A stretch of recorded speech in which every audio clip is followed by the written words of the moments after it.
PPT करायची present. हो करतो हा, एकच मिनिट.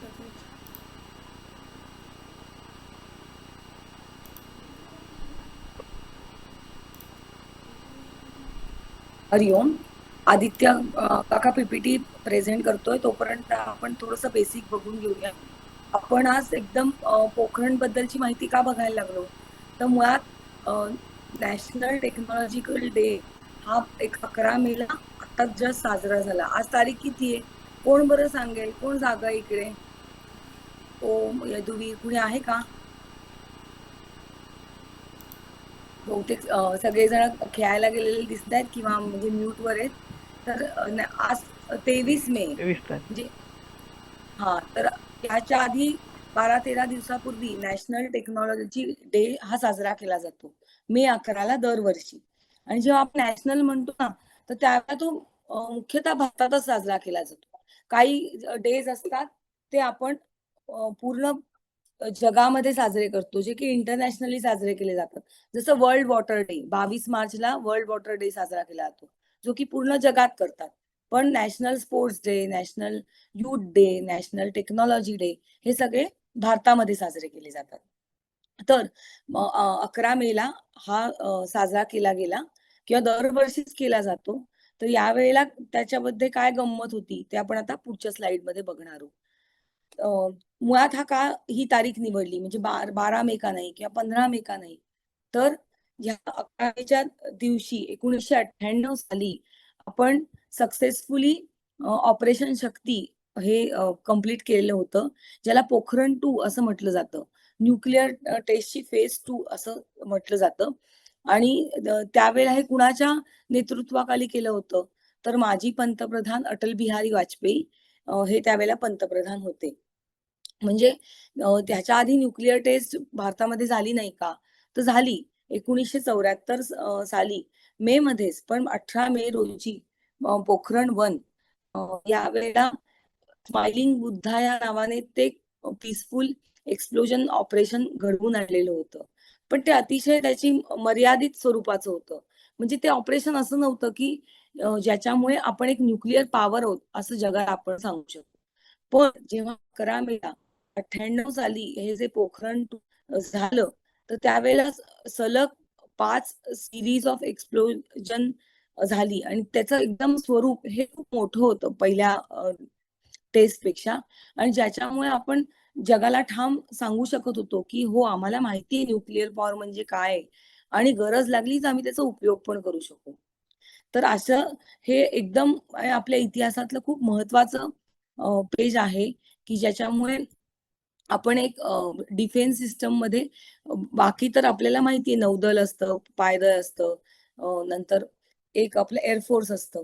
तर त्याच्या व्यतिरिक्त आपण ह्या एका गोष्टीमुळे आपल्या डिफेन्स सिस्टीमला अजून मजबूती मिळाली. पुढची स्लाइड. हा, आता या चित्रामध्ये आपण बघू शकतो की हे जे 2 रेड आणि ब्लू कलरची कॅप घातलेल्या 2 व्यक्ती आहेत. तर कुणी सांगेल का मला कोण कोण आहे ते? हे पहिले कोण आहेत जे मोठे केस आहेत थोडेसे? आदित्य दादा किंवा प्रज्ञाताई? एपीजे अब्दुल कलाम आहेत आणि जे राईट. दुसरे भारतरत्न एपीजे अब्दुल कलाम, की जे त्यावेळी म्हणजे त्यांचा पण यामध्ये खूप मोठा वाटा होता. आणि दुसरे आहेत अटल बिहारी वाजपेयी. आणि इकडे आपण बघू शकतो की हे ज्या न्यूक्लिअर टेस्ट असतात, तर त्या अशा कुठेही गल्लीबोळामध्ये करून नाही चालत. जसं आपण फायर क्रॅकर्स आपल्याकडे भारतात आपण कुठेही लावतो, असं ओपन ग्राउंड बिउंड मध्ये नाही लावत. प्रत्येक जण आपापल्या गल्लीमध्ये फटाके फोडत असतं. तर तशी काही न्यूक्लिअर टेस्ट नसते. ती अतिशय जोमाने करायची आणि त्यात म्हणजे अतिशय सावधगिरीने करायची अशी गोष्ट आहे. आणि म्हणून ती हे पोखरण कुठे येतं, तर राजस्थानामध्ये ही जागा येते. तर तिथे ही टेस्ट करण्यामध्ये आली आणि अतिशय गुप्तपणे तो सगळा प्लॅन एक्झिक्युटिव्ह केला गेला. 100हून अधिक लोक त्याच्यामध्ये सामील होते आणि त्या सगळ्यांच्या एफर्ट्सने ती सक्सेसफुल झाली. तर या सगळ्या गोष्टीचं स्मरण म्हणून हा नॅशनल टेक्नॉलॉजी डे साजरा केला जातो. कारण हे जे पंतप्रधान अटल बिहारी वाजपेयी होते, तर त्यांनी असं म्हटलं होतं, जय जवान, जय किसान आणि जय विज्ञान. म्हणजे त्यापूर्वीचे जे पंतप्रधान होते दुसरे, जे की तुम्हाला माहिती नसतील, तुम्ही त्यावेळेला जन्मला पण नसाल. तर ते होते लाल बहादूर शास्त्री, की ज्यांनी म्हटलं होतं जय जवान. जवान म्हणजे सैनिकांचा विजय असो आणि शेतकऱ्यांचा म्हणजे फार्मर्सचा विजय असो. त्याच्या पुढे जाऊन अटल बिहारी म्हणाले, "जय जवान, जय किसान, जय विज्ञान." तर ह्या विज्ञानामुळेच हे सगळं शक्य झालं आणि ही नॅशनल टेक्नॉलॉजी डे हा खरं तर आपल्यातली जी वैज्ञानिक प्रगती आहे भारतामधली, तर तिचं स्मरण करून आपल्याला नेहमी तो देत असतो. तर प्रत्येक वर्षी त्याला काहीतरी एक थीम असते. तशी यावर्षीची थीम काय होती? तर responsible innovation for inclusive growth असं ते एक मोठं त्याचं टायटल आहे. अगदी ते आपल्याला जर का बघायचं झालं, तर रिस्पॉन्सिबल इनोव्हेशन म्हणजे काय? तर आपण बघतो की अनेक गोष्टीसाठी आपल्याला बुद्धी चालवावी लागत असते. पण जेव्हा आपण म्हणतो ना, की मी असं ॲप बनवलंय, की जे ॲप डाउनलोड केलं, की दुसऱ्याच्या मोबाईलमधले त्याच्या बँकेतले पैसेच सगळे निघून जातील. तर हे खरं तर इनोव्हेशन आहे आणि त्याला बुद्धी पण लागणार आहे. पण हे बरोबर आहे का? नाही. आपण आता अनेकदा सायबर क्राईम, सायबर फ्रॉड, एआयचा चुकीचा वापर, नंतर चुकीचं फोटो एडिटिंग अशा अनेक गोष्टी बघत असतो. तर त्याच्यामुळे विज्ञान तर आपण सगळे वापरतो आहोत. पण ते जबाबदारीने वापरतो आहोत का? हे विचार केला पाहिजे. म्हणून आता नुसता विज्ञान महत्वाचं नाही राहिलंय. तुम्ही बघितलं तर त्या थीममध्ये पण रिस्पॉन्सिबिलिटीचा एक मोठा वर्ड दिलेला आहे. आणि ते म्हणजे आपल्या काळामध्ये आपल्या सगळ्यांचीच खूप मोठी जबाबदारी आहे, की जेव्हा केव्हा आम्ही टेक्नॉलॉजी वापरू, ते आम्ही रिस्पॉन्सिबली करतो का? आणि इन्क्लुसिव्ह ग्रोथ म्हणजे सगळ्यांच्या विकासासाठी त्याचा उपयोग होतो आहे का? हे देखील पाहायला हवं.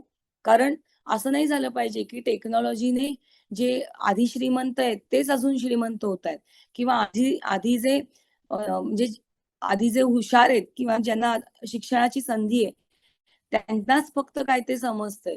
बाकी लोकं अजूनही आपण बघतो खेड्यापाड्यामध्ये लोकं रांगेत उभी राहिली आहेत. हजारोभर रुपये काढण्यासाठी बँकेच्या लाईनीमध्ये उभे राहिलेत. बँक बंद आहे. आता आजच्या काळात असं नाही झालंय. आपण क्यूआर कोडची मोठी क्रांती केलेली असल्यामुळे आजकाल गावातही लोकं पटकन स्कॅनर घेतात आणि पटकन पैसे पे करतात. तर ह्यालाच इन्क्लुसिव्ह ग्रोथ असं म्हणतात, की जी सगळ्यांसाठीची ग्रोथ आहे. म्हणजे सगळ्या स्त्री-पुरुष सगळ्यांसाठीची आहे. तसंच गोर-गरीब, कुणाचं शिक्षण किती झालंय, तो देशाच्या कुठच्या भागात राहतो, ह्या सगळ्यावर ती अवलंबून नाहीये.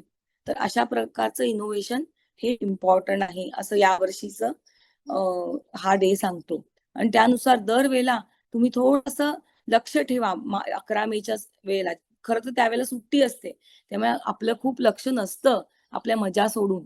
पण आपण थोडंसं लक्ष देऊ शकतो, की दरवर्षीची थीम काय आहे आणि ती काय सांगतेय, आपल्याला त्यासाठी काय करता येईल आणि मग त्यानुसार हा डे आपण नक्की म्हणजे पाहू, साजरा करू आणि त्याच्याबद्दलची अधिक माहिती दरवर्षीच घेऊ. हरिओम. थँक्यू तेजस्वी ताई. खूप छान माहिती सांगितलीस आणि हे खरंच खूप महत्त्वाचं आहे, की आपण विज्ञानाबरोबर आपण पुढे चाललोय, पण आपल्याला इतिहास का जाणून घ्यायचा आहे, कारण की आपल्याला त्यातून समज घ्यायची आणि तशा प्रकारे आपल्या ज्या नवीन टेक्नॉलॉजीज आहेत या सगळ्यांचा वापर करून आपल्याला देशहितासाठी, जनहितासाठी काम केलं पाहिजे. तर हा खूप महत्त्वाचा संदेश आज ताईने दिला. थँक्यू. प्रज्ञा आणि तेजस्वी ते म्हणजे एक गोष्ट त्याच्यात फक्त सगळ्यांनी आता मुलं बरीचशी ऐकतात तर एक तर भाग असा आहे की ते परमाणू नावाचा एक मूवी त्याच्यावरती रिलीज झाला होता या पोखरण चाचण्यांवरती. तर तो बघण्यासारखा आहे. म्हणजे जर कोणी बघितला नसेल तर नक्की बघावा. चांगला घेतलाय तो, म्हणजे वाईट नाहीये. आणि दुसरा भाग असा आहे की हे जे इतक्या गुप्त पद्धतीने करण्याची गरज होती, कारण आपल्या म्हणजे देशाचे हितशत्रू अनंत आहेत आणि त्याच्यामध्ये खरं तर अमेरिका ही सर्वात आघाडीवरती आहे. हे दाखवताना एक चित्र आहे, पण मागे अनेक उपद्व्याप कंटिन्युअसली चालले. त्यामुळे बरेचदा मुलांचं एक ड्रीम असतं की US मध्ये जाणार आणि असे अनेक मुलं मुली आहेत म्हणजे आपल्या देशातले किंवा त्यांच्या आई वडिलांचं पण असतं आणि हरकत काहीच नाही. म्हणजे फॅसिलिटीज आहेत वगैरे, सगळा भाग आहे मोठा. आपला समाज पण देखील तिथे आहे, अनेक चांगल्या पोझिशन्सवर आहे. पण आपल्या राष्ट्रासाठी अशी एखादी गोष्ट अचीव्ह करणं म्हणजे हे स्पेशल आहे. आणि इथे राहून या सगळ्या परिस्थितीला सामोरं जाऊन तिथे एस्पेशली जे तू दरवेळेला एक मला प्रश्न विचारते ते अब्दुल कलाम जे APJ कलाम, म्हणजे त्यांनी जे काय कार्य केलेलं आहे या सगळ्यामध्ये, इट इज फिनॉमिनल. म्हणजे आणि आपण जो सगळा अभ्यास करायचा प्रयत्न करतोय किंवा सगळ्या मुलांसाठी, म्हणजे अर्थात की लहानपणापासून भगवद्गीतेचे अनुयायी आणि त्याचे अगदी म्हणजे प्रेमी, भगवद्गीता प्रेमी असे APJ सर होते. आणि म्हणून एक विशिष्ट समाज त्यांच्या समाजात त्यांना स्थानच देत नाही किंवा त्यांचं नाव पण घेत नाही, पण भारतरत्न जी काय होऊन गेली त्यामधलं हे एक स्पेशल नाव आहे.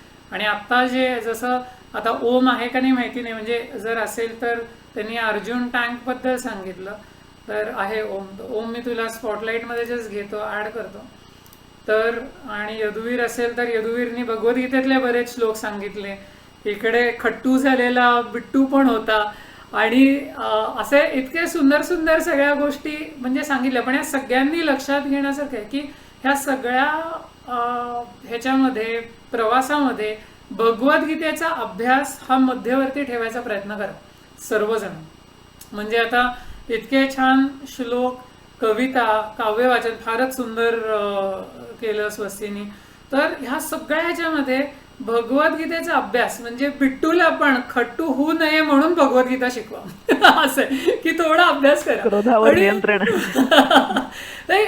It is brilliant. आणि APJ सर म्हणजे हे सगळे जे भारतरत्न आहेत ऑल रिस्पॉन्सिबल. तुम्ही इमॅजिन करा गाईज, ऑपरेशन सिंदूर आता रिसेंटली आपण म्हणजे त्याला अॅनिव्हर्सरी 1 वर्ष झालं म्हणजे.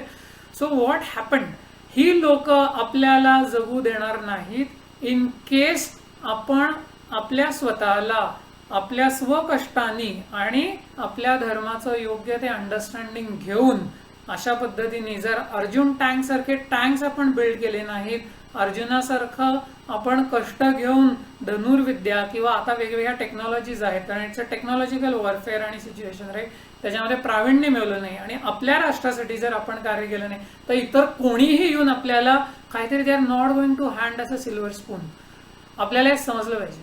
आणि त्यामुळे हे इतके सुंदर सगळे प्रेझेंटेशन, त्यामुळे जे सर्वांचेच प्रेझेंटेशन फार अप्रतिम झाले आज.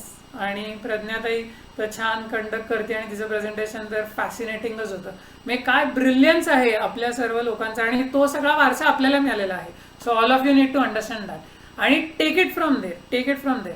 म्हणजे ट्राय टू अंडरस्टँड दिस की खरोखर सनातन धर्म काय आहे, शिकवण काय आहे, भगवद्गीता मुळात काय सांगते. इतकं सुंदर श्लोक पठण यदुवीरनी केलं म्हणजे फिनॉमिनल आहे. ते कशातलं आहे तुम्हाला सर्वांना माहिती आहे का माहिती नाही, पण स्वामीजींनी 125 श्लोक आयडेंटिफाय केले आहेत सगळ्या भगवद्गीतेमधले.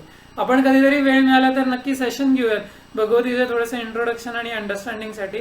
पण 125 श्लोक आयडेंटिफाय केले आणि ते स्पेसिफिक श्लोक त्याच्यातले 30 to 40 श्लोकांचं पठण यदुवीरनी केलं. आणि गार्बेज इन गार्बेज आउट जी स्लाइड होती की नाही उपासनेची, पहिला श्लोक तसाच होता की अति कडू, अति तिखट, अति उष्ण असं जर तुम्ही खाल्लं तर मन तसंच होईल.